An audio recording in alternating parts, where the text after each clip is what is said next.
ఎక్కడ చూసినా పెద్ది, పెద్ది, పెద్ది. రాజకీయాల్లో పవన్ కళ్యాణ్ గారు ఆయన చర్చ జరుగుతుంటే, సినిమాల్లో మాత్రం పెద్ది తప్ప ఇంకొకటి ఏమీ కనిపించట్లేదు. సోషల్ మీడియానా ఏ పక్కన చూసినా నార్తు, సౌతు అని లేదు. అన్ని రాష్ట్రాల్లో కూడా పెద్ది విశేషాలతో ఒక రేంజ్‌లో దూసుకుపోతుందని చెప్పాలి. సినిమా ఎప్పుడెప్పుడు రిలీజ్ అవుద్దా? ఎలా చూద్దామా? ఎలా ఉండబోతుందా? రామ్ చరణ్ గారి పెర్ఫార్మన్స్ ఎలా ఉండబోతుందా? అని చాలామంది ఫ్యాన్స్‌తో పాటు సినిమా అభిమానులందరూ కూడా భారతదేశ వ్యాప్తంగా అలాంటి బజ్‌ని క్రియేట్ చేసింది. అయితే ఈ సినిమాకి సంబంధించి ఒక లీగల్ యాక్షన్ కూడా స్టార్ట్ చేసినట్టుగా కూడా తెలుస్తుంది. అది ఏంటి అంటే మనందరికీ తెలుసు ఇన్‌స్టాగ్రామ్, ట్విట్టరు మల్టిపుల్ అకౌంట్స్ ద్వారా రామ్ చరణ్ గారు అలాగే ఆయన సినిమాలపై కావాలనే కొంతమంది నెగెటివ్ ప్రచారం చేస్తున్నారనే ఆరోపణలతో గుంటూరుకు చెందిన అజయ్ నిమ్మగడ్డ, కూకట్పల్లికి చెందినటువంటి కూకట్పల్లికి చెందిన వినోద్ యాదవ్, గుంటూరు, హైదరాబాద్‌లో ఎఫ్ఐఆర్‌లు నమోదయ్యాయట. ₹1,00,000 పైన ఖర్చు చేసి నెగటివిటీని నడిపిస్తున్నటువంటి పెద్ద పెద్ద గ్రూపులు, వాటికి పనిచేస్తున్నటువంటి టీమ్స్ వివరాలు కూడా త్వరలో బయటకి రానున్నాయి అనేటువంటిది కూడా తెలుస్తోంది.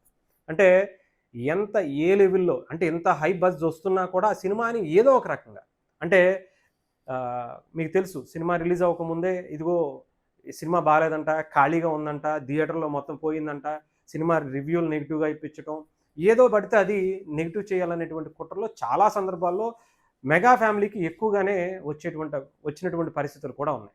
అలాంటివి అవన్నీ తట్టుకొని ఇప్పటికీ రామ్ చరణ్ గారి 'పెద్ది' సినిమా దేశ స్థాయిలో ఒక మంచి బజ్‌ని తీసుకొచ్చింది. ముఖ్యంగా రామ్ చరణ్ గారి యాక్టింగ్ కోసం చాలామంది ఈగర్‌గా వెయిట్ చేస్తారు. నాట్ ఓన్లీ తెలుగు సినిమాకి సంబంధించినటువంటి పరిశ్రమ.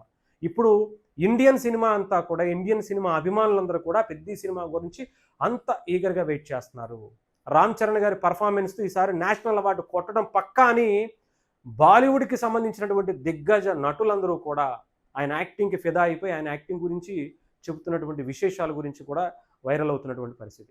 బట్ మన దరిద్రం మామూలుగా ఉండదు కదా! ఇక్కడ కొంతమంది దరిద్రులు ఎలా ఉంటారంటే ప్రపంచమంతా మెచ్చినా కూడా మన దగ్గర కులంతో ఉండేటువంటి ఆ కళ్ళతోనే చూస్తాం. మతంతో ఉండేటువంటి ఆ కళ్ళతోనే చూస్తాం. అది మన తెలుగు రాష్ట్రాలకు ఉన్నటువంటి దరిద్రం అని చెప్పాలి. దేశమంతా ప్రపంచమంతా ఆయన్ని పొగుడుతుంటే ఇక్కడ మాత్రం కొంతమంది కులం ముసుగులో ఇష్టం వచ్చినటువంటి ఇలాంటి ట్రోల్స్ ఇంకొక దాంట్లో రికార్డులు ఆయనకొచ్చేస్తే ఎలాగా? మనకు రావాలి. బ్యాడ్ నేమ్ క్రియేట్ చేయాలి. ఇంకా చాలా చాలా ఉంటాయి. ఇలాంటివన్నిటికి మన తెలుగు రాష్ట్రాలే పెట్టింది పేరు అన్నట్టుగా వస్తున్నటువంటి పరిస్థితి కనిపించింది. సో దాని గురించే ఇప్పుడు 'పెద్ది' టీమ్ చాలా సీరియస్‌గా తీసుకుంది. ఎవరైనా సరే నెగెటివ్ ట్రోల్స్ ముఖ్యంగా సినిమా గురించి చెడు ప్రచారం చేస్తే వాళ్ళ మీద లీగల్‌గా వెళ్ళేటువంటి ఆలోచన ఉన్నట్టుగా తెలుస్తుంది. అంతేకాదు ఒక ముఠాని కూడా పట్టుకున్నట్టుగా కూడా తెలుస్తోంది.